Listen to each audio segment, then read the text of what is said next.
Good evening. All right, we can do better. Good evening. All right.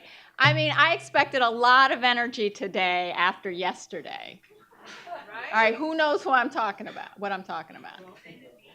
Take a knee. Can we do it? All right, the new.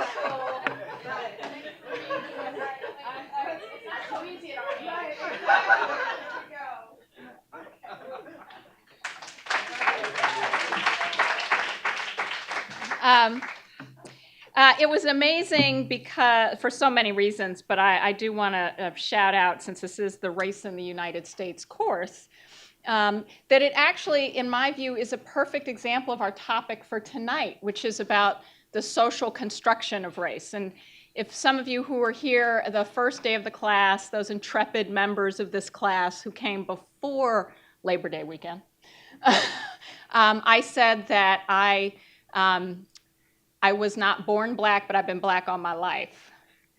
And this class is going to explain, if you didn't know what I meant by that, this is the class that's going to explain it. Michael will kick us off on that. But part of the social construction of race sometimes is not explicitly naming race.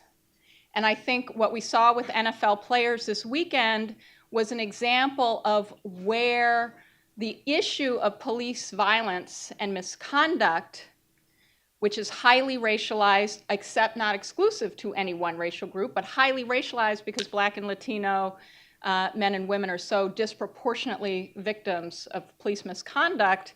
And then the form in which we see athletes who are those people taking the opportunity that their position gives them to actually try to elevate an issue that they don't feel is getting sufficient attention.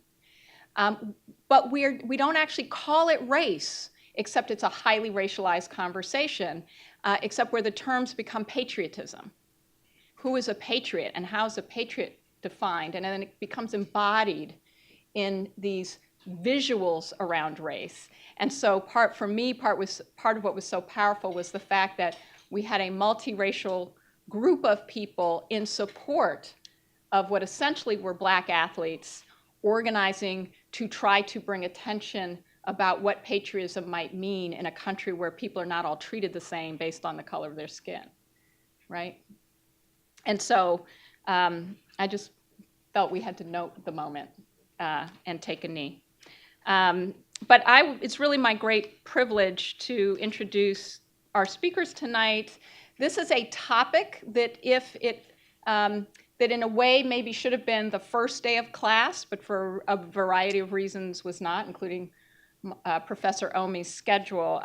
Michael Omi is the Associate Professor of Ethnic Studies and an affiliated faculty member of Sociology and Gender and Women's Studies at the University of California, Berkeley. Professor Omi is the co-author of Racial Formation in the United States, a groundbreaking work that transformed how we understand the social and historical forces that give race its changing meaning over time and place. The third edition of the book, where every chapter was revised, was released in 2015. It really was groundbreaking work, and for me, as a racial justice advocate, not even an academic, it was really critically important work for me to understand the context within which I was trying to challenge and come up with policy solutions to something that was a constant moving target, and that was also constantly being denied, right? That race mattered, but at the same time had no real biological meaning, right? It was simply a social construct, and the way we organize our policies in this country often then shape how we also understand and define race. He's also, since 1995, has been a co-editor of the book series on Asian American history and culture at Temple University Press.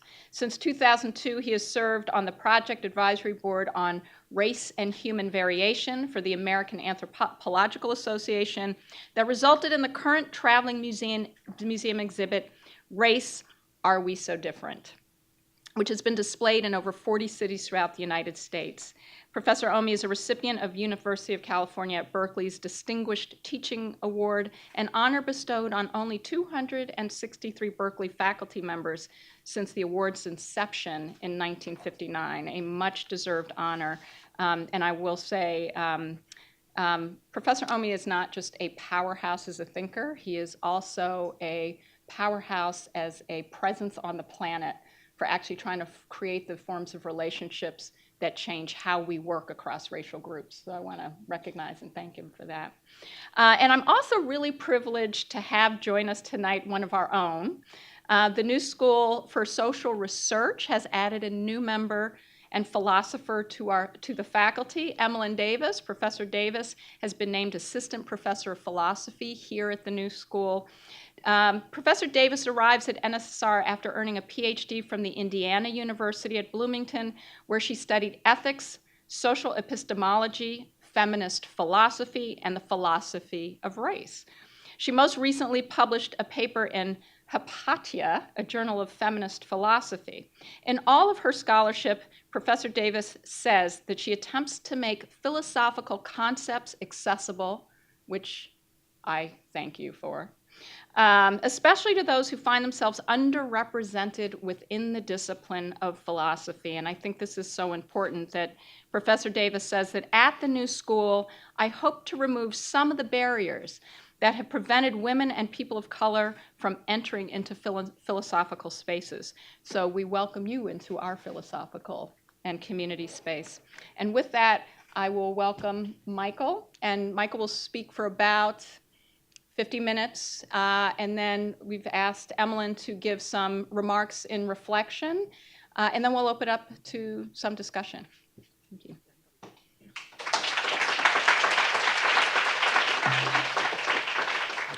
Thanks very much. Good evening. Good evening. Of course, Professor Wiley stole my intro about the NFL and the kneeling, but I'm delighted to be here. My thanks to Maya Wiley, along with Michelle DePass, and also Derek Hamilton, for extending the invitation to speak here today. I told Maya I would do anything for her, so here I am. And also a big shout out to Lizette Saravia for making all the travel arrangements. Thank you, Lizette. Where'd you go? In the summer of 2015, both the news and social media were fascinated and absorbed by the case of racial Dolezal. Remember that? The then 37-year-old president of the Spokane chapter of the NAACP and an Eastern Washington University instructor in African American studies who claimed for years that she was Black. In an interview with the Today Show's Matt Lauer, Dolezal said that she has identified as Black since the age of 5. Now, what I found particularly strange was that she was outed as a white person by her parents. Lawrence Dolezal, her father, stated, quote, "She's clearly our birth daughter, and we're clearly Caucasian. That's just a fact," quote. Now, her story of a white woman passing as Black touched off a pretty fiery and contentious debate about the nature of race and racial categorization in the United States today. In March of this year, her book, In Full Color, Finding My Place in a Black and White World, was published. Anybody read that book? Anybody? All right. I found it of interest that when I Googled it or something, Amazon, when it first came out, Amazon had it listed as the #1 new release in ethnic demographic studies. Right? Dolezal, since that time, has changed her name to Nkechi Amari Diallo, and earlier this year, she took her first visit to Africa, where she spoke at the University of Johannesburg and described herself as being trans-Black. Trans-Black. I love this comment from a student in the audience. She said, quote, "Only a white person could claim Blackness and tour the world talking to Blacks about Blackness." Dolezal herself said that she believes that challenging the construct of race is at the core of evolving human consciousness. Regardless of how you might regard Rachel Dolezal, as a transracial individual or a white person masquerading as Black, one thing is pretty clear. Debates about the system of racial classifications we employ and the meanings we ascribe to racial categories remain ongoing and unsettled in a supposedly post-racial era. And this is what I want to explore with you this evening, and hopefully provoke some discussion about the very meaning and the use of race and racial classification today.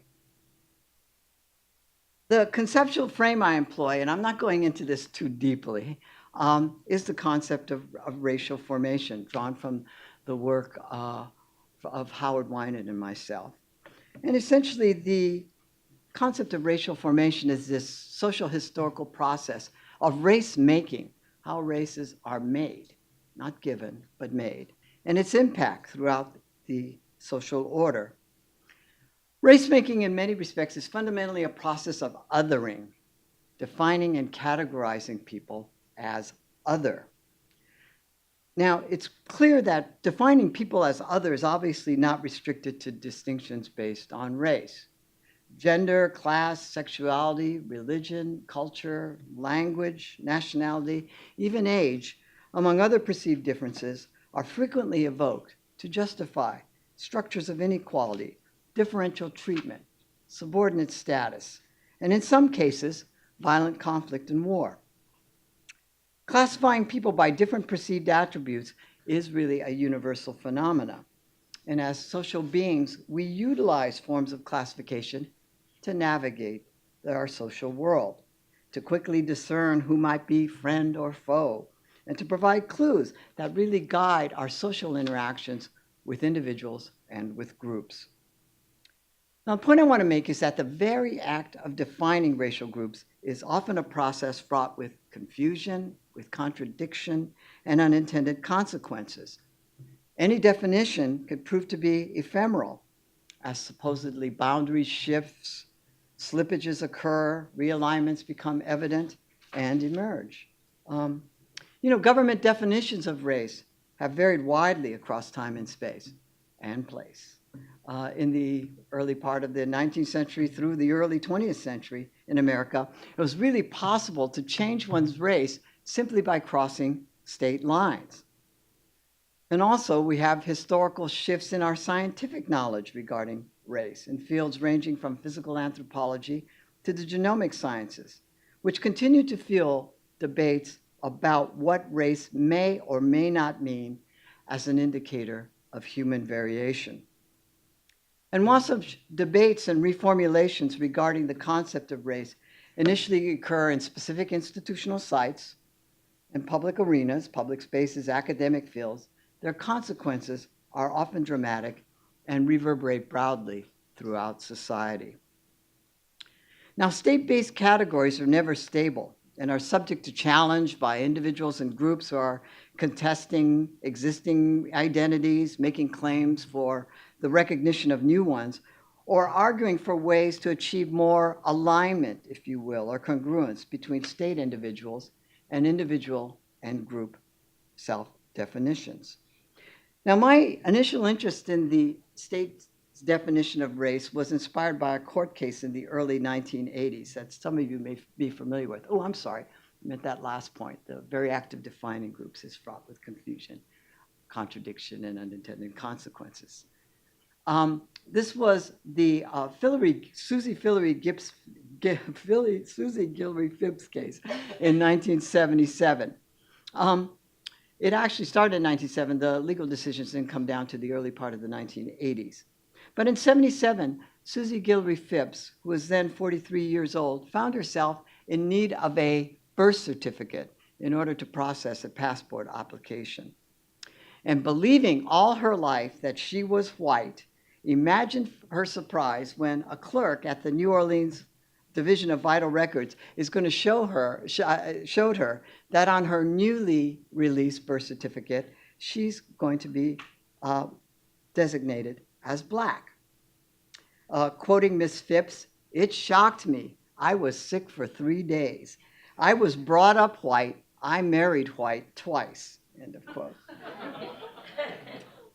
Now, at issue was a 1970, and let me be clear about this. I'm not talking 1770 or 1870, 1970 Louisiana state law that allowed for anyone with more than, for anyone, I got written off here, with more than 1/32 black blood to be legally defined as black in the state of Louisiana. All right. And according to the state's genealogical investigation, Miss Phipps was declared to be 3/32 black and the descendant of a great, of a grandmother, a great, I don't know how many greats I need there, of a black woman slave near Margarita. And so it goes all the way up to the state of Louisiana Supreme Court. I won't go beyond that, but the decision at the Louisiana State Supreme Court level was that the state has the right to make these categories and determine the content and meaning of those categories. Now, the designation of racial categories and the determination of racial identity is really no simple task. And over the last several centuries, it's provoked numerous debates in this country. Among others, really intense disputes over natural and legal rights, over who could become a citizen, and indeed who could marry whom. I mean, it was worth remembering that it wasn't until 1952 that race could no longer be used to deny the right of a person to become a naturalized citizen of the United States. And as most of you know, it wasn't until 1967 in the Loving decision that the U.S. Supreme Court invalidated laws prohibiting interracial marriage. What's even more striking to me is that even though it was, no longer, the Supreme Court declared the anti-miscegenation laws unconstitutional, there was Alabama's interracial marriage ban was not repealed until the year 2000. And in a statewide vote, 41% of the voters of Alabama wanted to maintain the law, even against in the face of the fact that it was null and void, really. But the point being is that racial and ethnic categories have had a tremendous impact over the years, and that they've been shaped by the political and social agendas of particular times. I'm going to show you something I got from sociologist Ren Farley here. And if you're in the back, you may not be able to see this that well, but it's of the racial terms that are used in the census enumeration schedules in the 20th century. And you should see that by the time we get to, in fact, the 1980s and 1990s, you'll see a growth and a proliferation of categories, mainly a lot around Asians and Pacific Islanders. But I just want to draw your attention to this to illustrate in many ways that the census categories themselves are always in a state of flux and always subject to debate about their content and meaning. You should note here that the term Mexican was only a racial category once in 1930 and subsequently removed as a racial category at the insistence not only of the Mexican governments, but the Mexican government, but Mexican Americans themselves who were challenging, their standing as quote unquote free white citizens, which came about after the Treaty of Guadalupe Hidalgo in 1848, which ceded all this Mexican territory to, in fact, the United States. There's other curious ones. I won't belabor this. Hindu in 1930 and 1940 was meant to capture the number of Asian Indians in the United States. Hindu is a religious category. And what's more ironic is that the overwhelming bulk of Asian Indians during that period were Sikh, then Muslim, and probably Hindu third. But nonetheless, the term Hindu becomes racialized as a designator for them. All right. Now, most of us are familiar with the racial and ethnic categories that were established by what is known as the Office of Management and Budget's Statistical Directive 15, which was initiated in 1977 and revised in 1977 and revised in 1997. Here again, we could talk about some of these later. Most of these categories, there's two. There's a question about race. I'll show you this on Census 2010, and a question about ethnicity. And you'll see that Latinos, Hispanics, are deemed to be an ethnic category, not a racial one. And I'll speak soon about what the problems are with that. But you could see in most of these OMB categories that these groups are defined as a person having origins in some sort of original, amidst the original peoples of some geographic space and group. You should know there's only one explicit racial designator. That's for Black or African American, which defines a person having origins in any of the Black racial groups of Africa. I'm not sure about you, but I want to know what are the Black racial groups of Africa. But notice the absence of parallel structure here, where a white person is not defined as a person having origins in any of the white racial groups of Europe, the Middle East, or of North Africa. So there's an absence of sort of continuity and parallel structure between these categories. Let me illustrate this much more concretely. This was the census questions which were asked in 2010. And folks were asked to answer two questions. The first one is the ethnicity question. Is this person Hispanic, Latino, or Spanish origin? There's a couple of key categories here, Mexican, Mexican-American, Puerto Rican, or Cuban, and also a write-in, a checkoff in a write-in box where you can specify a nationality and ethnicity. Then you move to what is this person's race? And you see white, Black, American Indian, Alaska Native. You see a group of Asian categories to the left, Pacific Islander categories then to the right. And then finally, the category some other race. Well, what was happening here, among other things, is there was a gap between some of the state definitions and the kind of individual and collective group identities. And this is particularly true on the issue of Latino reporting on the census. That by the census's own count, about 94% to 97% of those who check off some other race were actually Latino. And what the difficulty here was that you were supposed to check off an ethnicity category and a race category, and folks didn't quite understand that. So let's take an example. Say you're extremely dark-skinned Puerto Rican. You would say, yes, I'm Hispanic, I'm Puerto Rican, and come down and census wanted you to mark yourself as Black. Or you were extremely light-skinned Argentinian. Then you would put on the first category, check other, and put Argentinian, and on the race box, check yourself off as white. Well, most Latinos did not get that, and as a consequence, skipped it and went down to some other race and put a designator in. You know, I was actually at the Census Bureau several years ago, and it's really funny. They were showing some results of the some other race category. And this is what I was told. Aside from Latino, anybody want to guess what the second most designator people put down for some other race was in 2010? Mixed race? No, you could do multiple checkoffs now. I don't think you're going to get this. It was Jedi.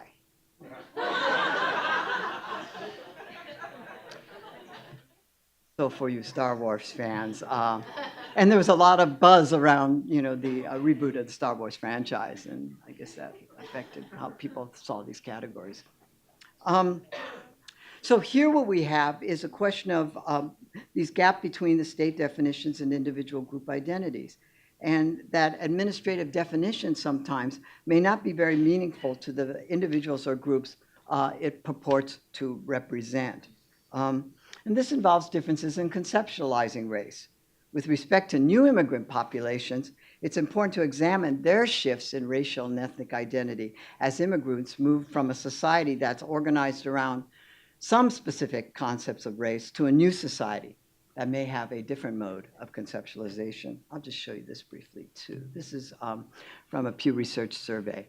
You'll see that 2/3 of Hispanic Latino adults say that being Hispanic is part of their both their racial and ethnic background.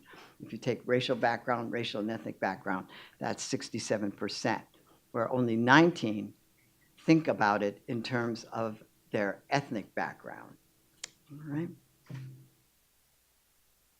Now that said, this past February, the U.S. Census Bureau released the results of the 2015 National Content Tests. research that was done in planning for Census 2020. It took them 2 years to complete that. It was in February of 2017. And what the Census Bureau was doing was engaging in a lot of experiments to think about changing demographics, the increasing complexity of some of the immigration flows, the fluidity of racial and ethnic classification, and also widespread campaigns, the ways groups themselves lobbied for changes in the questions and categories.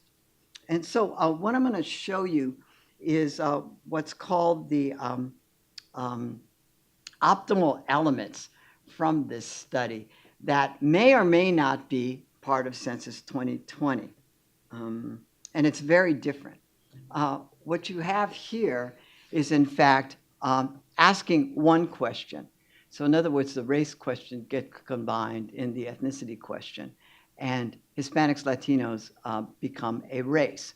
You notice here, too, what it allows is for people to check off, let's say white, check off some subgroup categories, as well as being able to write in something much more specific. This is pretty interesting, both for white population and the black population, because prior to this, it didn't allow that level of detail. So for example, for the black population, you can think about being Ethiopian or Somali or Nigerian, where before that kind of data may be lost. Has categories for Asian, and then a new category, which will need to revise the Office of Management Budget Statistical 15, and that is a Middle Eastern or South African category. And here you have North African, excuse me, Lebanese, Syrian, Iranian, Moroccan, Egyptian, Algerian, and a write-in box as well. It still has some of the race, which many folks want to get rid of. There's a lot of people in Congress there's a lot of people in Congress like to get rid of the whole thing, but some sort of object to this some of the race category being maintained as well. Let me say this too. As I was talking earlier with folks before the lecture, it's not clear we're going to have Census 2020, if only because there's been a lot of foot dragging with respect to adequately funding the census. The director of the Census Bureau quit in May, and there's no leadership that has emerged since that time.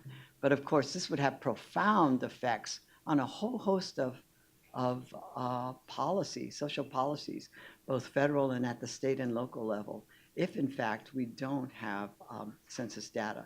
So stay tuned on this. It's going to be very interesting to see if Congress is going to step up and adequately fund the census, whether or not the census is going to change the categories and the questions they ask in line with the National Content Test research results or not. It's going to be very interesting. All right. But the point I want to make about this before I move on to my second big section is that the ever-changing racial and ethnic definitions and categories used by the census really do reveal the social constructedness and fluidity of race, that racial and ethnic categories can be seen really as the effects of political interpretation and struggle. And in turn, the categories themselves have political effects.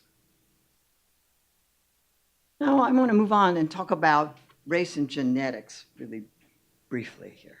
The inability of the race, instability rather, of the race concept certainly is apparent in these debates about whether or not race is being rebiologized. And I want to start out with two quotes here. This is on June 26, 2000. Then President Bill Clinton and then Prime Minister Tony Blair, flanked by two molecular geneticists, announced that the human genome had been mapped. There's the quotes here. Clinton says, I believe that one of the great truths to emerge from this triumphant expedition inside the human genome is that in genetic terms, all human beings, regardless of race, are more than 99.9% the same. And flanking him, we have Craig Venter, who says, what we've shown is the concept of race has no scientific basis. The concept of race has no scientific basis. Now, what's going to be interesting is a dramatic turn. Within 5 years of these remarks, many of the leading genomic scientists reversed course and embarked upon a new search for the biological meaning of race. And there are ominous signs that we may be witnessing a reinscription, if you will, of race as biology. Is, in fact, race a meaningful and useful genetic concept?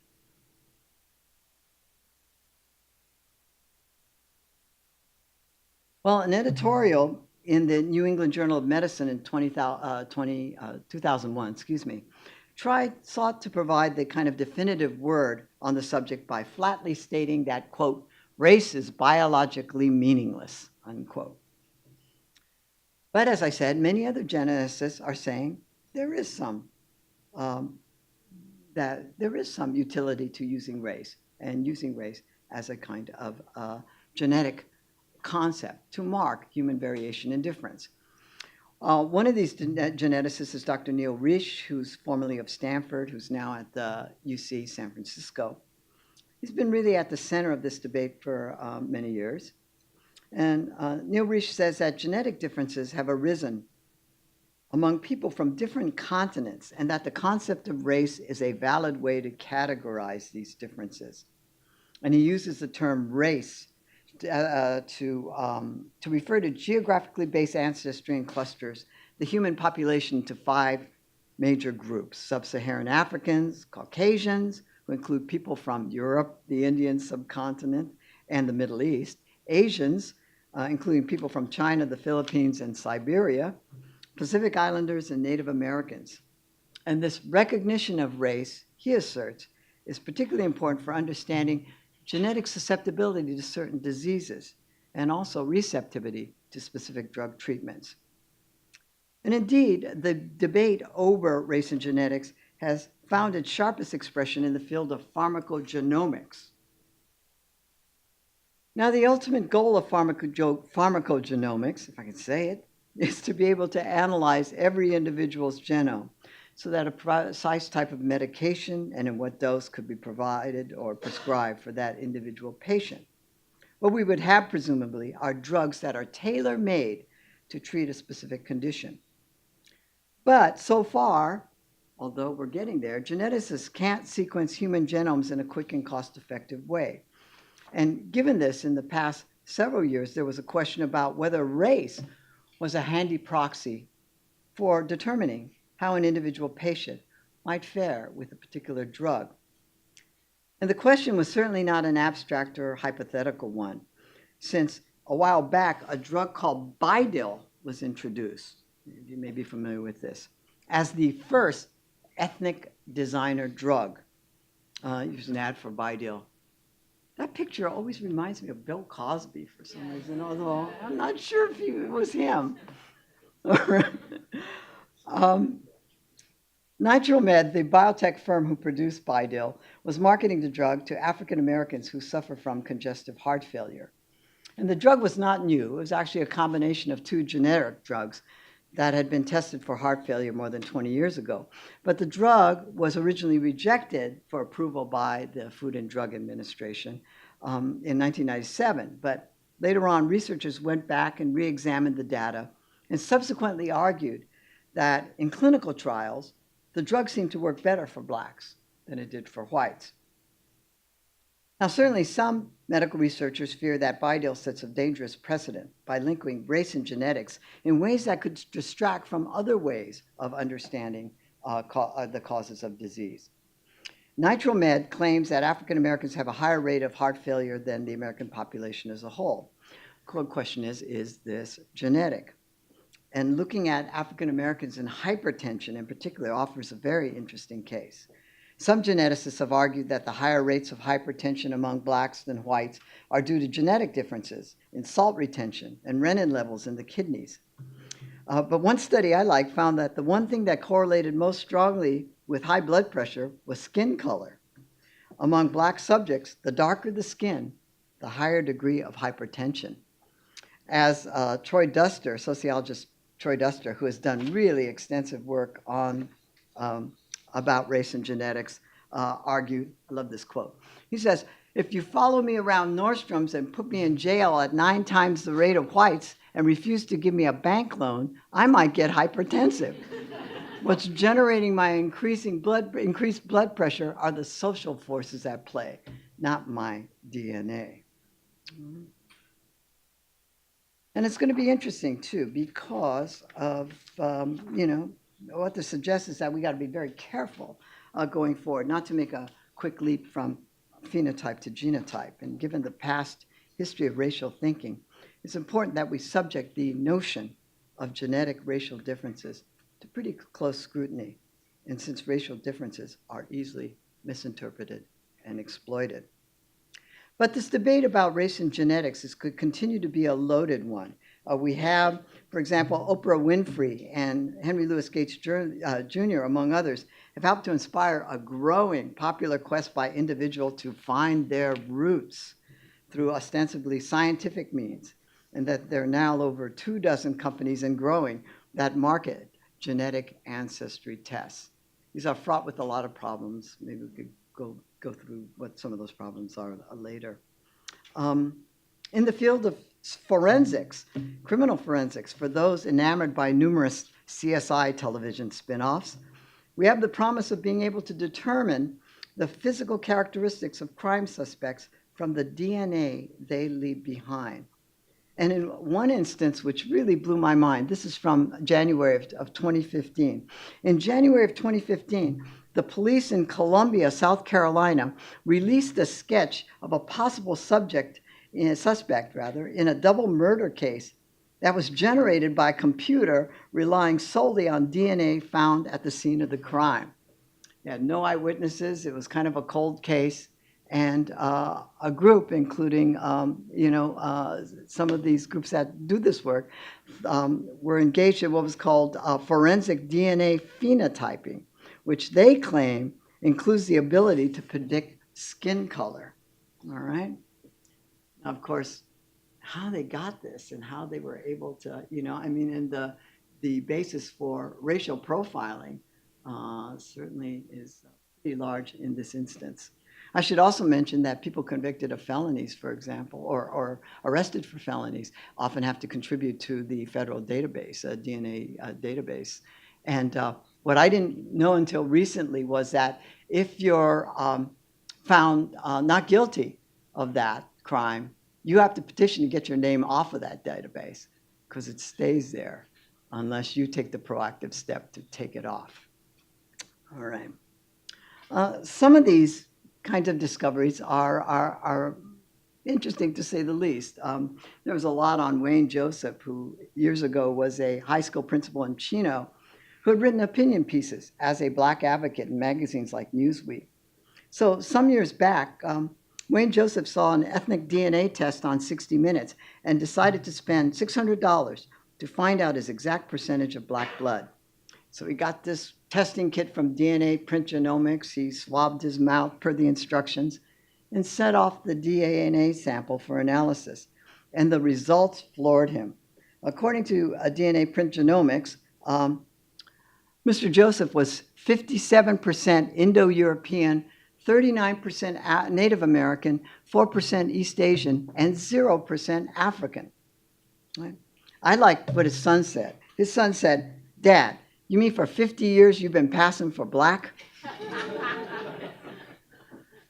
Joseph was much more reserved. He sort of flattened, but he cautioned folks for taking the test. He said, "You don't want to know. It's like a genie coming out of a bottle. You can't put it back in. You can't put it back in." Now, I'm going to try to combine some of this in some ways towards this last part here by trying to consider the political meaning of debates regarding racial classification. And I first want to say that in many respects, although there are changes, the prevailing racial ideology of the last several decades has been of color blindness. Many people believe that the goals of the civil rights movement have been achieved and that racial discrimination is a thing of the past and that now we are truly a colorblind society. Colorblindness denies that race informs our perception, that it shapes our attitudes, that it influences our individual, collective, and our institutional practices.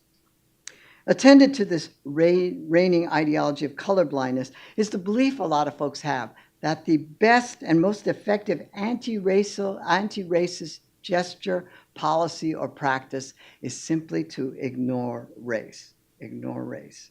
All right?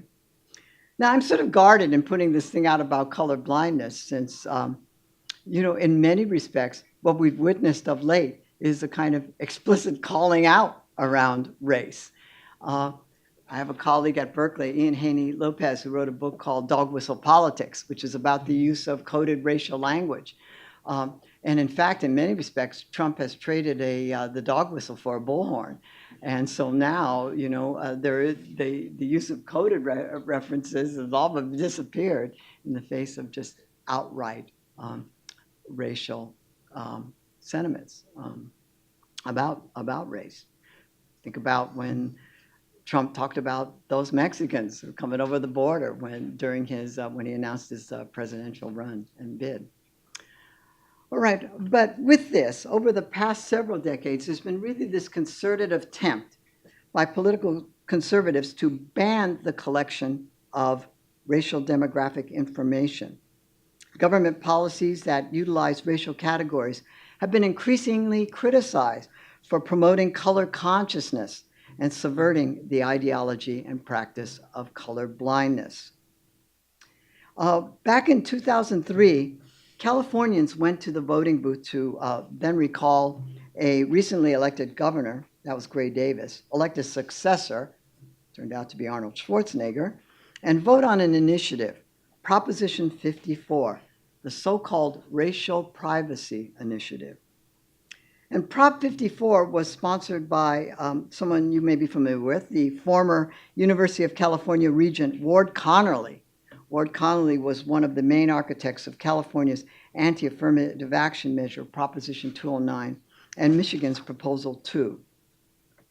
Now, Connerly, during this campaign over his initiative, Proposition 54, steadfastly said he believes that the abolition of racial classification is absolutely essential to the realization of a colorblind society. And here's some quotes from him and also his book, Creating Equal, My Fight Against Racial Preferences. He says, dare we forget the lessons of history? Classification systems were invented to keep certain groups in their place and deny them full rights. That was in the California Voter Pamphlet Guide. And in an editorial for the San Francisco Chronicle, he says, racial categories give credence to the dangerous view held by many that race is a fixed biological reality. I hope we're building up here, because what's really strange is we can agree with some of what he was saying, but not the sort of political context for that. Classification systems have been used to keep groups in their place. But what does that mean in a post-civil rights era as opposed to a pre-civil rights period? And also this notion that race is not a fixed, objective, biological reality. So his Proposition 54 would have amended the California Constitution to say, the state shall not classify any individual by race, ethnicity, color, or national origin in the operation of public education, public contracting, or public employment. All right. Now, when this first came out, there was the Civil Rights Coalition that was opposed to Proposition 54. But this coalition was really worried about how to frame the campaign against Proposition 54, since the explicit, more racial rights framework proved pretty unsuccessful in previous initiative contests, such as Proposition 209 to eliminate affirmative action, and the anti-immigrant initiative, Proposition 187 in California. So the coalition confronted a kind of problem here. Given the composition of California's electorate, how would they influence white voters in the face of yet another racially polarizing initiative? And a series of focus group interviews convinced the Civil Rights Coalition to focus on how Proposition 54 would harm all Californians, not just people of color. And they focused on a health issue. Proposition 54 had one exemption, which was otherwise lawful classification of medical research subjects and patients shall be exempt from this section.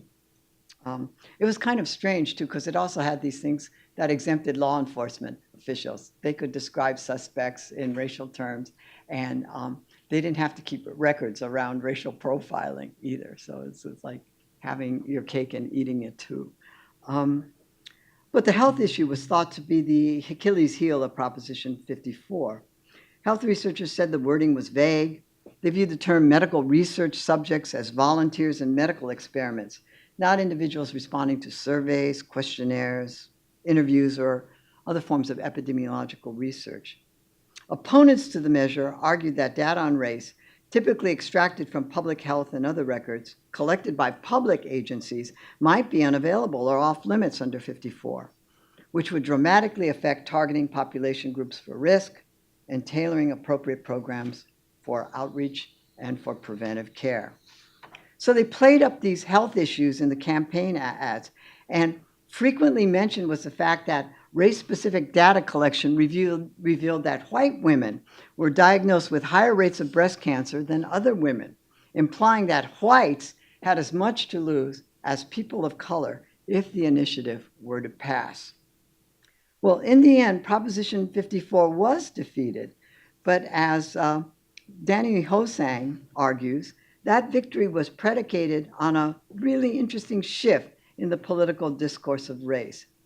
He argued that the Civil Rights Coalition advanced the notion of race as a marker of biological difference, rather than as a signifier or as a category of social difference, of social stratification.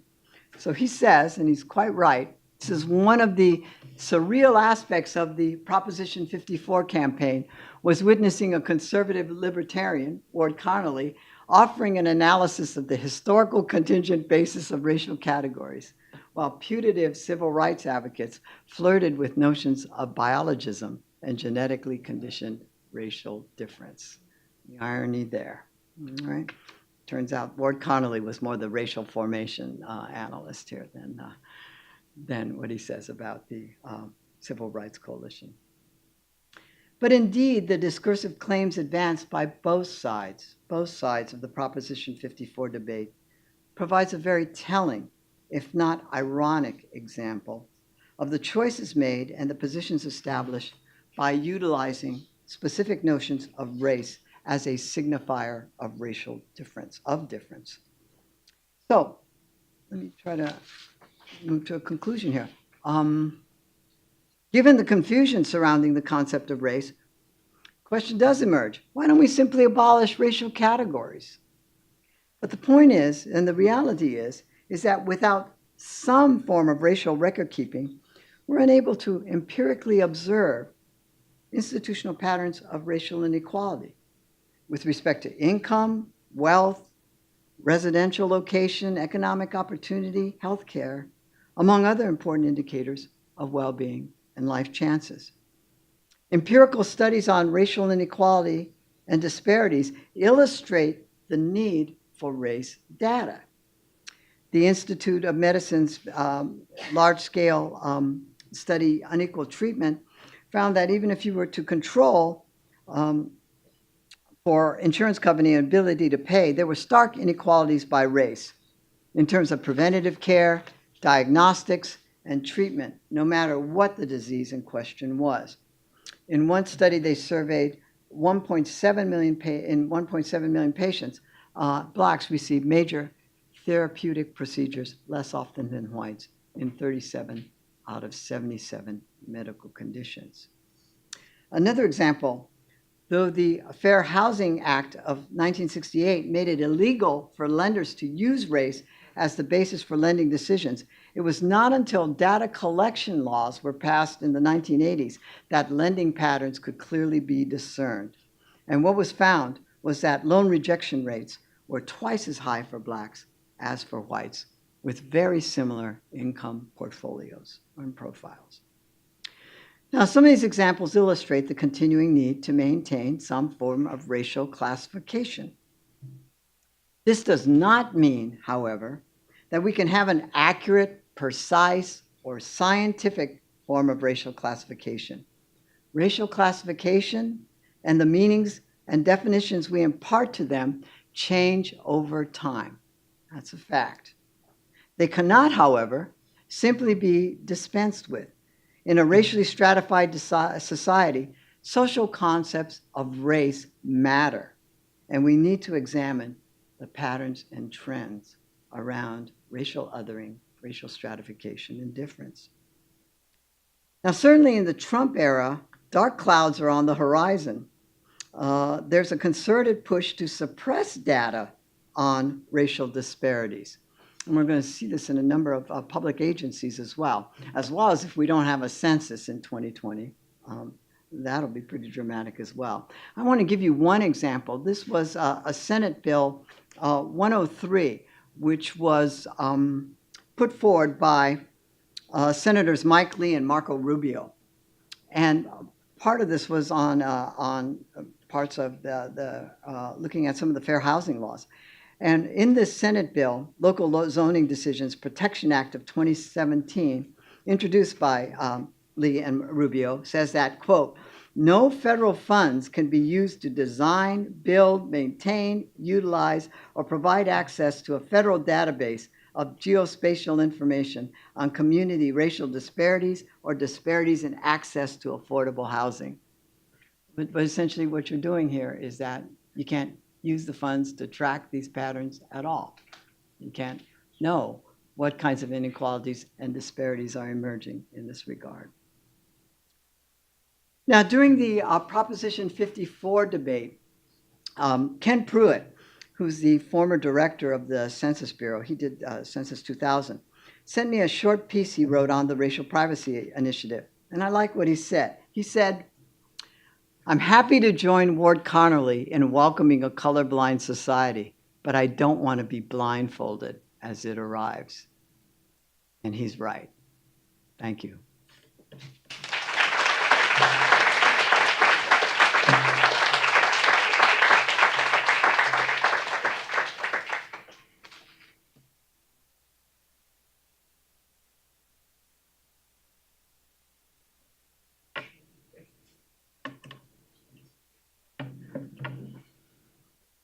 In my own field of philosophy, a firestorm erupted several months ago when a white cisgender woman published a paper in which she compared the situations of Rachel Dolezal and Caitlyn Jenner, the former who identifies as trans race and the latter who identifies as transgender.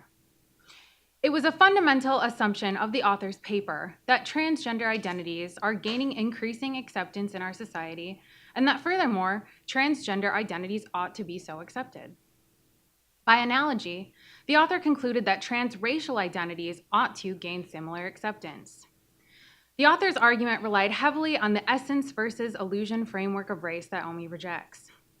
Because race has no biological basis, the author concluded, race is a matter of social dimension and definition. That is, the author argued, it is malleable, or to use OMI's terminology, illusory. If race is malleable, the author concluded, then there is space for us to accept a white woman's identification as a black woman.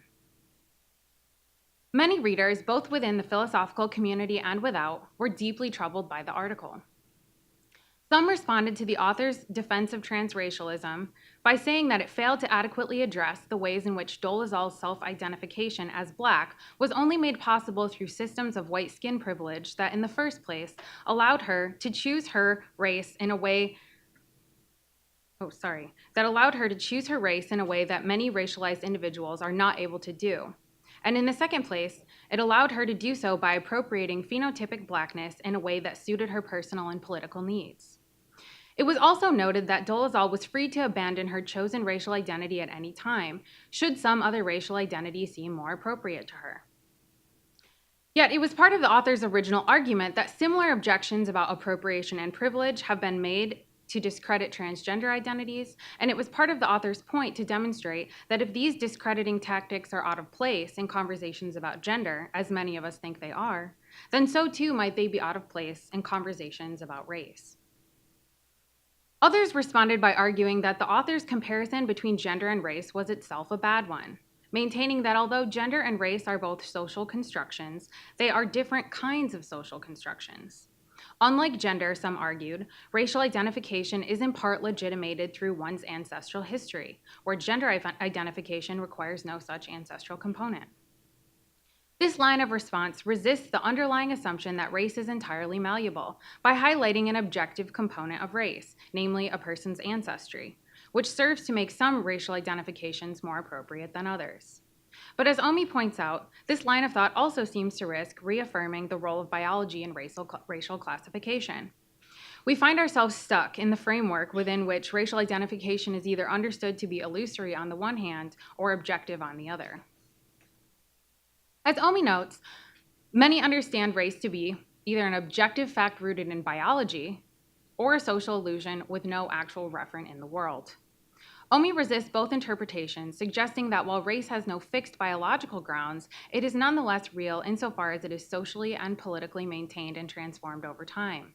As Omi and Wynant state, quote, "The categories employed to differentiate among human beings along racial lines reveal themselves, upon serious examination, to be at best imprecise and at worst completely arbitrary.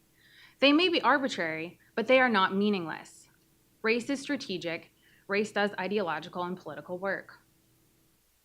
As this passage highlights, the imprecise and arbitrary ways in which race are classified invalidates the claim that race is objective. On the other hand, the fact that the ideological and political work of race has meaning invalidates the claim that race is merely illusory. Thus, race is neither objective nor illusory. But I wonder, however, if there is a sense of objectivity, one that is not rooted in biology, that is worth preserving in our discussions of race. Specifically, I worry that accounts which highlight the unstable and arbitrary nature of racial classification risk invalidating the ways in which race in the US, and in particular the racialization of Black people, has been rendered highly stable and even predictable in many ways, as reflected by the seamless transition from one oppressive and violent system to another, from slavery, Jim Crow, segregation, police violence, and mass incarceration. This reality is not simply not meaningless, but it has become, I would argue, an objective feature of race. The injustice and inequality inherent in our systems of racial classification ought to be recognized and treated as objective facts, not simply as meaningful consequences of political and ideological work.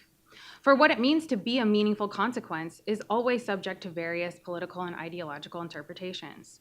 The recognition of race-based violence as an objective fact is an ongoing and important task. The importance of such a task is evident, for example, through the increasingly widespread practice of capturing and circulating video footage documenting various human rights violations, especially those concerning interactions with law enforcement, and the indispensable role this footage has played in mobilizing contemporary social justice movements. The socio-historical definitions of race and racial formation that Omi offers are largely descriptive, articulating the way that race and related concepts have operated in the past and how they continue to operate in the present. Descriptive definitions leave open the following questions. What is the future of race and racial concepts? What work do we want a concept of race to do for us? As Omi mentioned in his conclusion, we cannot abolish a concept of race because a concept of race is needed to track and address social inequality with respect to wealth, health, education, and life chances. This observation points to the fact that there is still political work for which the recognition of race and racial categorization is still useful and perhaps even indispensable. In this way, we choose to preserve and mobilize concepts of race for pragmatic and liberatory ends. Such a reconception of race as a political and liberatory concept allows us to better understand, for example, why cases like Rachel Dolezal prove troubling to so many. As Omi notes in his chapter, racial formation operates along two axes: those racial categorizations imposed by dominant groups and state institutions, and those identities constituted by individuals as an expression of their positioning under and resistance against those dominant institutions. These two axes are always negotiating each other, but do they ever meet in the middle? Here I think Omi's conception of a racial project is especially illuminating. Self-identification can and should be understood as a racial project, which occurs at the micro level, at the level of individual belief, conceptions, actions, and expressions, but which influences and is influenced by macro-level racial projects such as the large-scale structuring and maintaining of systems of inequality. By seeing racial self-identification as a racial project, we can object to Dolezal's transracial identification without relying on notions of race as either biologically grounded or illusory. On a liberatory and pragmatic conception of race, we come to see some racial projects as objectionable insofar as they impede the goal of liberating the oppressed. Specifically, Dolezal's self-identification impedes racial liberation in two ways. First, it obscures the way in which race is not a choice for so many who are harmed by it. And second, it diffuses racial categories in a way that introduces barriers to our ability to track the amelioration of certain inequalities over time. Once we recognize that the formation of race is, as Omi has so aptly demonstrated, ongoing, we can come to see ourselves right now as participating in the process of making race, and hence making people, as well as making structures and systems within which people are confined and against which they resist. To ask the question, what is the future of race, is to engage in a decidedly ethical and political racial project.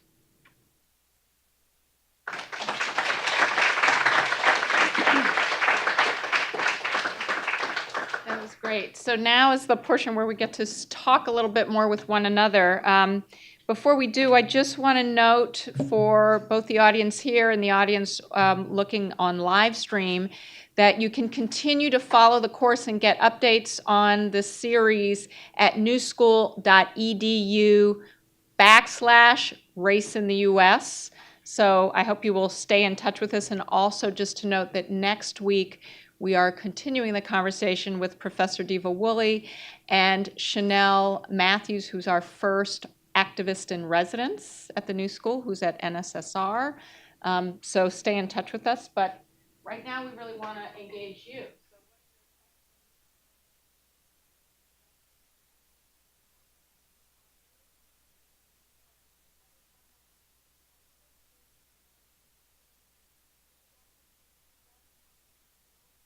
Population. This is a survival.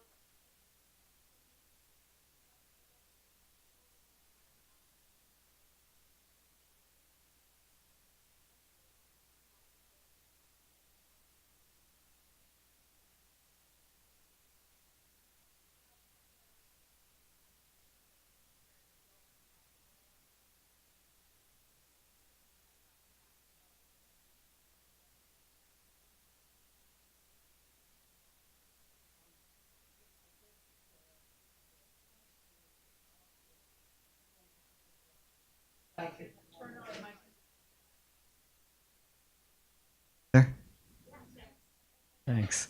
I think the question is how historically, in any given society, the kinds of ways in which the social classifications did evolve, you know, in many respects. And I think what's really important in the case of the United States is to understand, well, I mean, there's two sort of original sins. I mean, one is the kind of settler colonialism and the expropriation of land and genocide of native peoples, and the definition of them as being other, heathen. And also it's racially based slavery as well. And so, and those categories, you know, tracked in the United States along something we would know of as race. And think about when I was mentioning about, and Emmalon probably said some of this better than I did, about, you know, looking at how these, you know, the categories, whether or not they're fixed or stable or not, that, you know, the very term white is an unstable category. You know, think about, people have talked about, Noel Ignatieff talks about how the Irish became white, or think about the way Jews are sort of in and out of who's considered to be white. And with the rise, certainly, of neo-Nazism, they're certainly not white. So there's a continual instability to those categories as well, is what I would suggest. Although it is important to track the kinds of persistent ways that those things have unfolded. And in the United States, you know, it's the recognition of the persistence of anti-blackness as an essential aspect of how we organize our institutions and our lives. Yeah, I was going to add, and so those students who are here who are in my race policy and discourse class, Do you have a response to that? Okay. Well, so one of the things I think we have to interrogate, I'm putting my students on the spot, is why?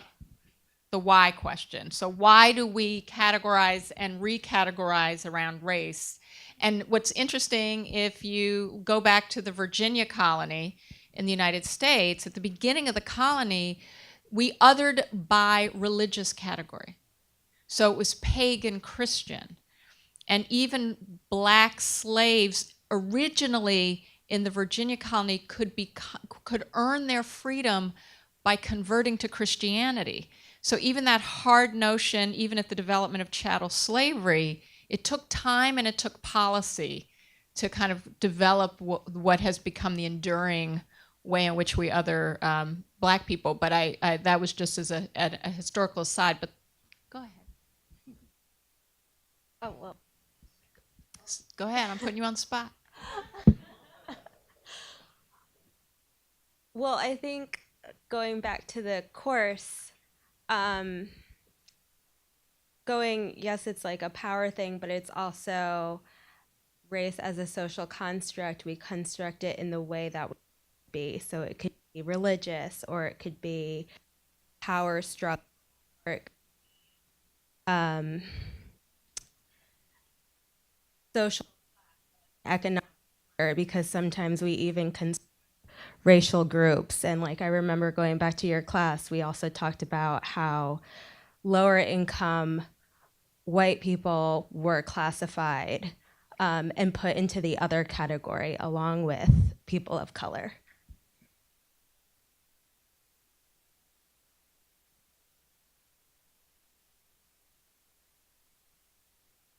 Yeah, go ahead.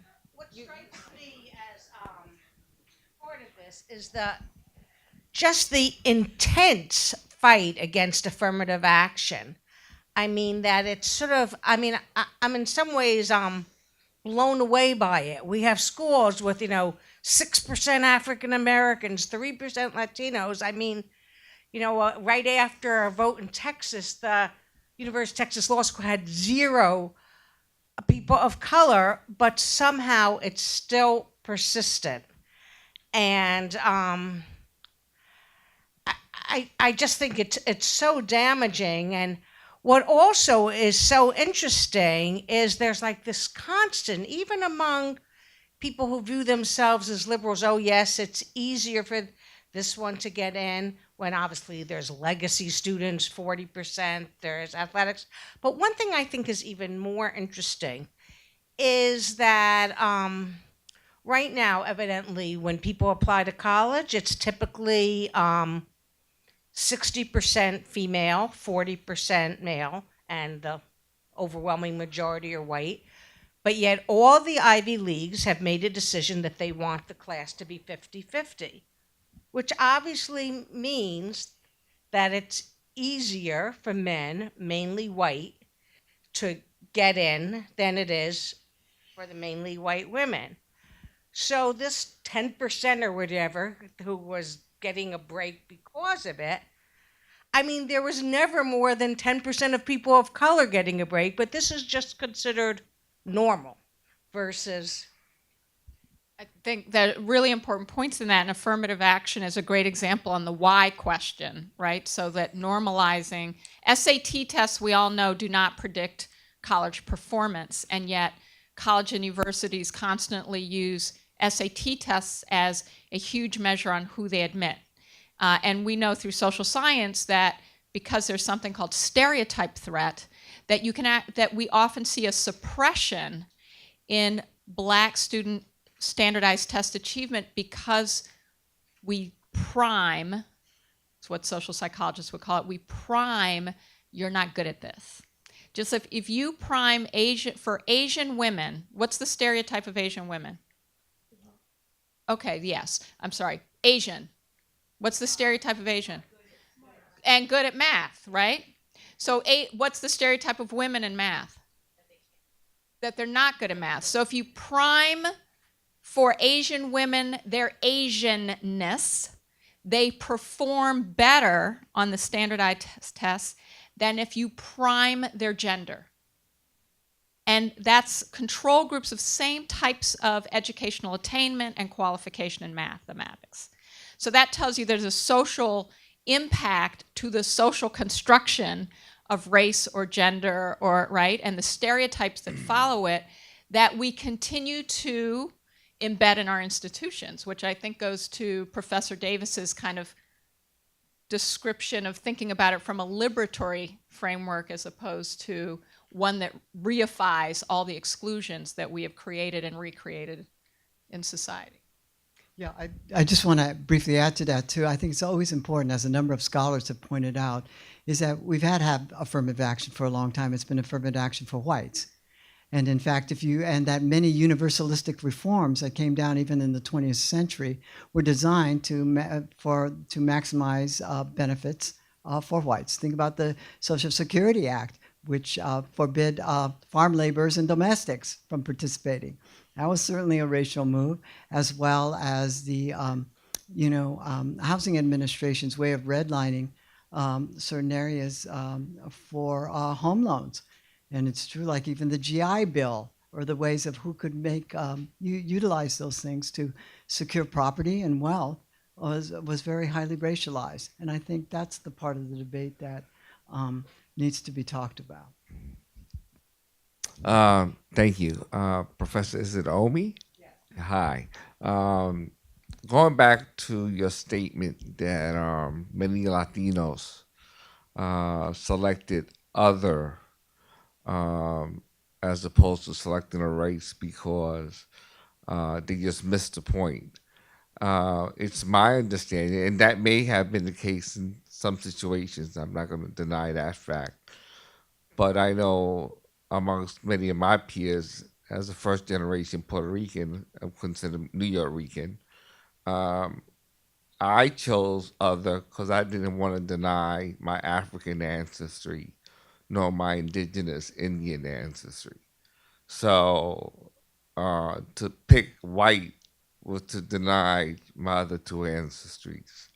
And that's why I chose, and many of my peers that I know who are New York-Ricans did the same thing. So just wanted to share that point. Let me say too that as of the 2000 census, though, you could have checked all those things.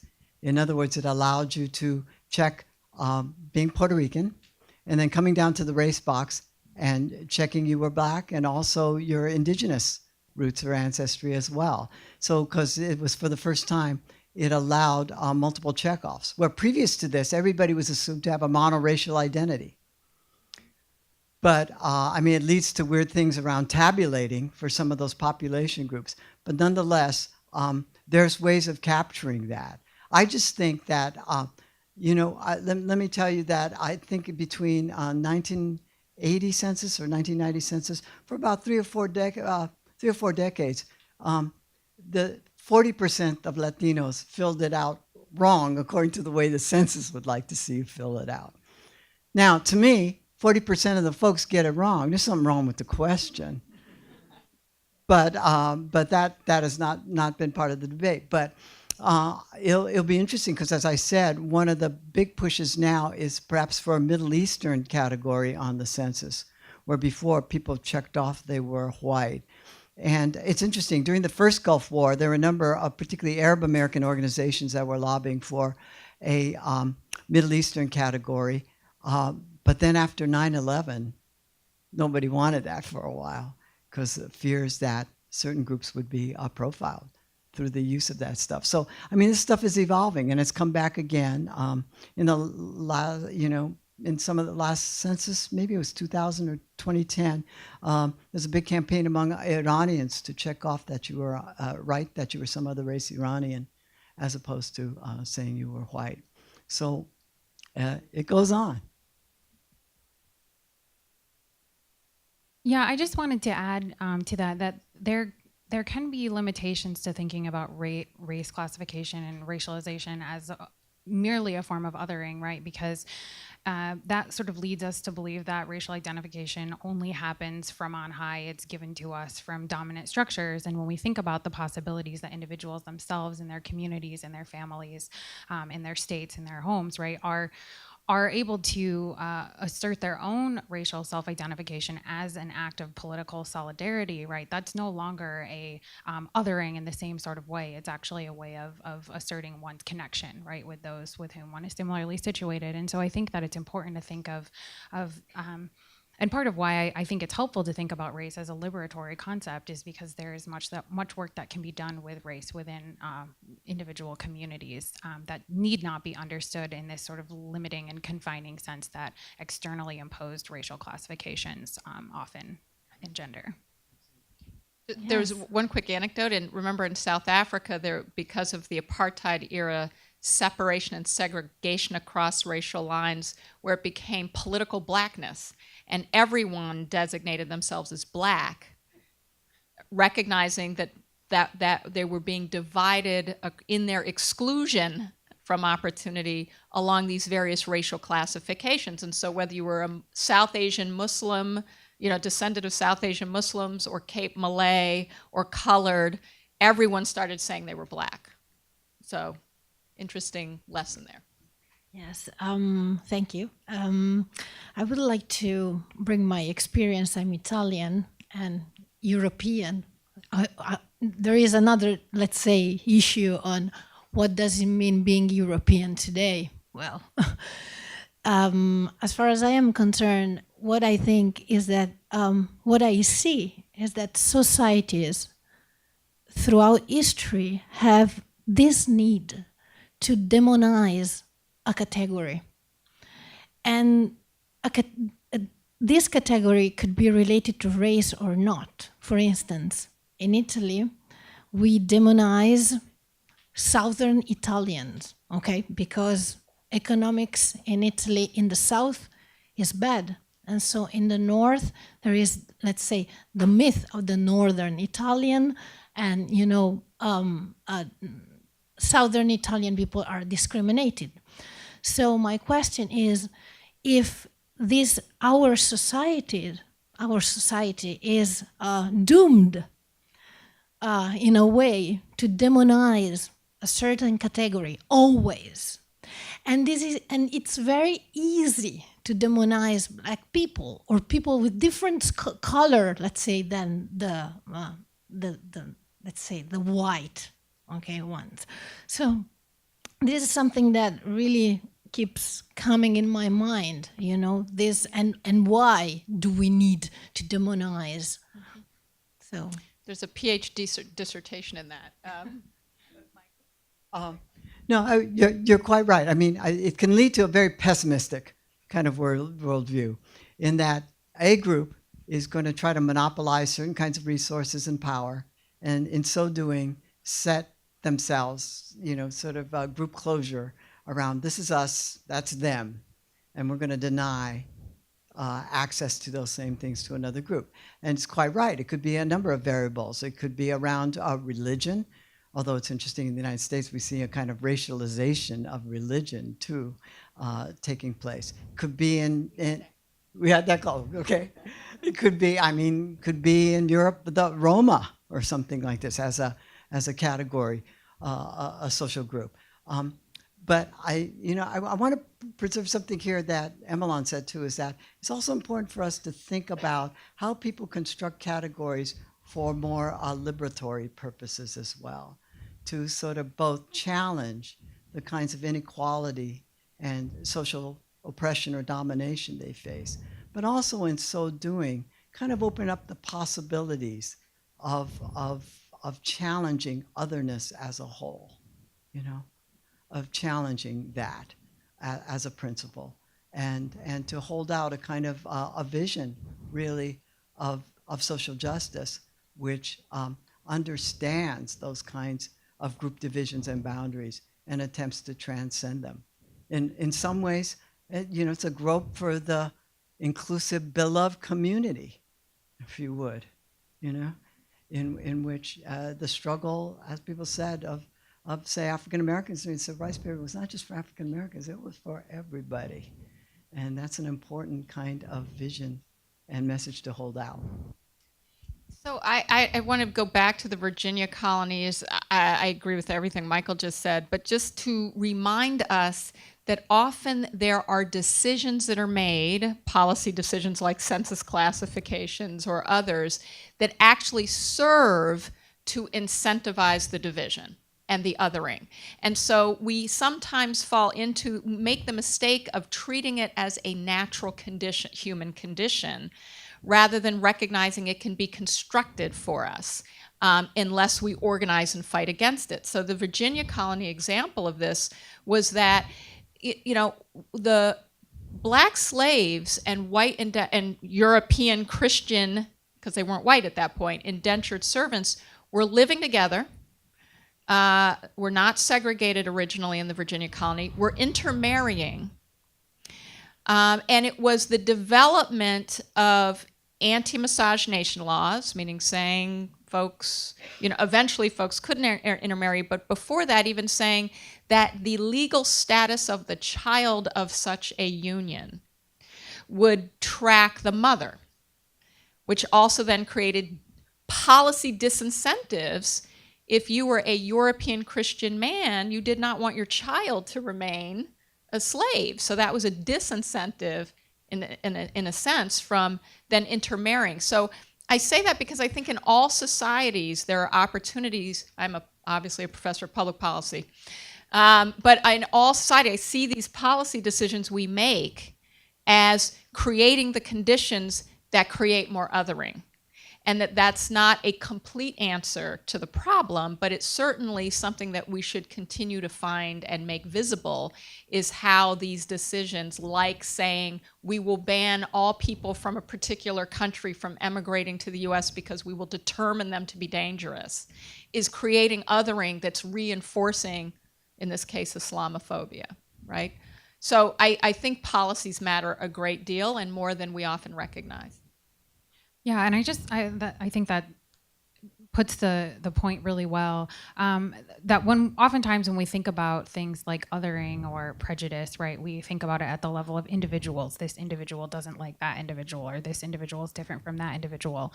But when we focus on the way that social structures mobilize individuals with respect to access to resources, then you see that there's a larger story to be told about why people are going to uphold those structures when those structures are responsible for allowing them to disproportionate access to resources that are limited or something like that. So I think that emphasis on structures, emphasis on policies in particular, and sort of removing the emphasis from individual biases and individual sort of dislikes of other folks and thinking about how that's a sort of natural individual phenomenon, I think it provides us with more tools to actually try to undermine these problems. In I think 1945 or a little later, Sartre wrote Anti-Semite and Jew. And in it he argues ultimately that whatever he's written about anti-Semitism, you could just slot in any other group that you wanted to other. And that right now, you look at the powers that be, you look at Trump, and you see that he's trying to exploit the emptiness of the dominant group, the inauthenticity of the dominant group. And so that they can say, well, at least I'm not a woman, at least I'm not black, so that they get their selfhood from what they are not. And this leaves him, and as vulnerable as they are, as they were in Hitler's Germany, we have this wannabe autocrat exploiting this emptiness and this lack of selfhood to create an authoritarian state, I think. And it's getting your selfhood from what you are not what you are. This is a good example of the hopeful moment we're in. I know that sounds strange to say. But if you bear with me, I think it's because we do see folks actually organize against and push back against these kind of decisions or attempts to divide us. So it's not really that we have a story in this country of constantly accepting the division And I think that sometimes we lose that because sometimes the powers that be win the fights. And, you know, we don't, but we've made a lot of progress. But this is why I started with Take a Knee, because there was something very powerful about not just NFL players, but NFL owners saying, okay, wait, no, our democracy demands freedom of expression, and we're going to stand with our players' right to actually assert their First Amendment rights in this way. And so that's not the whole ball of wax, obviously, but I do think that's an example of taking moments in time. But I think we have resistance in all periods of time that we've had in this country and in the world of refusing and trying to organize against those kinds of divisions. And that was my point about South Africa, where folks started asserting themselves as politically black. And that was a direct refusal to continue to be classified in ways that would divide. And of course, the history of Black and Jewish relationships around civil rights movement. So we do have these moments in our history that we shouldn't forget. And I think now more than ever, we must draw from and take strength from. Sorry, I was on my soapbox. Go ahead. Hi, I was wondering what you thought about Adolph Reed's work on, I guess, his critique of racial identitarianism. So basically, he's saying that race is a class politics, and so I have a quote. So his idea is that there's a contradiction at the left's anti-racism's conceptual core, that it hinges on the fantasy of a non-essentialist racial essentialism. So I'd like to hear your thoughts about that.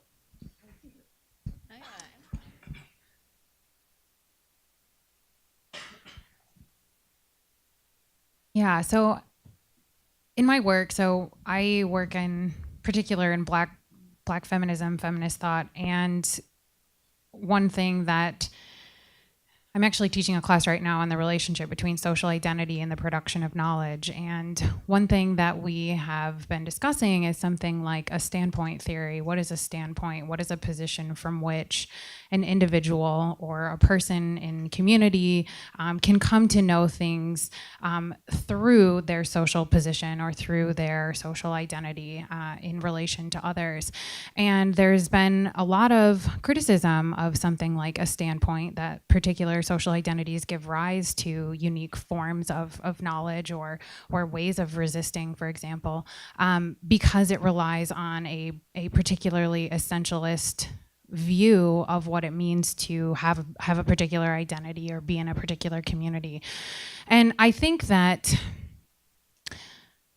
essentialism can be harmful when you are reducing individuals of a particular social identity to a singular feature, or are using it to argue that all individuals within that social identity experience things in the same way, or that there's no variation between the experiences, or that there's something unique in virtue of which all individuals, right, share that identity. It can be harmful in the sense that it can reduce individuals in ways that ignore the sort of plurality of our humanity. But I think there's something that is really helpful for mobilizing resistance is to monopolize on shared experiences. And I think there are ways to draw on shared experiences without essentializing a group. And so I think that that's one thing that is important to highlight, is that shared experiences need not reduce individuals to the sum total of those experiences, or that's the only thing that sort of makes them relevant in that particular capacity, but that there is a sort of unity in experience, especially being racialized in a particular way in society, and that need not be essentialist, but it can be a sort of source of unifying power with respect to movement and sort of outward interaction with others in one's society. Well said. Hi. We're at time, so I want to make sure we get Okay. Yes, go ahead. So, I mean, this question is for Professor Davis, but like anybody can hop on it. So you talked a little bit about what do we want race to do for us in the future. And you know, I know that from your work and from like just being in the world, you've seen a lot of this talk around like the future is black and I met God and she's black and the black femme and like these very specific ideas around like black Afrofuturism, which gets talked about a lot here at the New School. And so I guess my question is, what are the ways that knowing what we know about stratification, knowing what we know about othering, but also existing in a world where those shared experiences allow us to mobilize and move together. What do we want race to do for us as we move into the future? What are ways that we can use the tool that in some ways has been violently forced on us as a weapon to push back against those systems? So I think in some ways it's helpful to think about race as having sort of two planes, or even maybe thinking of two concepts of race. And one, it would be the sort of concept that we were talking about at the end, right, which we can't dispense of, which is tied to these sort of dominant institutions and historical systems of subjugation, forcing a certain kind of identification on individuals and then sort of forcing them to live underneath it. So that's one concept that we need to at least keep in our minds if we're going to sort of track how we're ameliorating inequality, because if we sort of lose track of what this historical system looks like, then we have no way of knowing whether or not we're doing better or worse with respect to it. But I think on the other hand, there's a kind of concept of race that can be understood to give rise to more sort of intrinsic internal livelihoods of individuals and their communities. And that is, of course, related to experiences of oppression, right? Because being racialized is it's hard to disentangle that from the experiences of oppression, but that aren't solely dictated by those dominant institutions. And so I think thinking about race as a sort of means of tracking progress in our society, but also as a way to allow individuals to assert their own identities in ways that are resistant of those structures. There's going to be overlap, I think, between those two ways of thinking about race, but I don't think that they should necessarily be collapsed together, because I think one is a sort of living concept of race and the other is a sort of concept of race that we hope would die, but that we can't kill it off until we've actually seen some progress towards making it a sort of moot way of classifying, which we're not anywhere near close to doing yet. So I would actually pose a question a little. I have a question. Sorry. Oh, yes. Okay. Before you go, yes, I have a question. Because well, can I just add, because Sure, I'm just go ahead. responding to this point, so I just want Sure. to respond quickly, which is just that I think there's a difference between seeking full and fair inclusion in a society where we can all get what we need, and finding a reaction that is in and of itself a supremacist position. And I think we have to be very careful not to become so reactionary that we ourselves become supremacist. Because my personal vision is a society in which we all can be all the things we want to be, and that we all have the same agency in it, and that we can work together across any identities that we develop. And I think that's one we can hold on to in the sense of policy formation and culture from Emmalon's also standpoint view. Yes, Professor Omi said in the lecture, I think you quoted somebody saying concept of race has no scientific basis.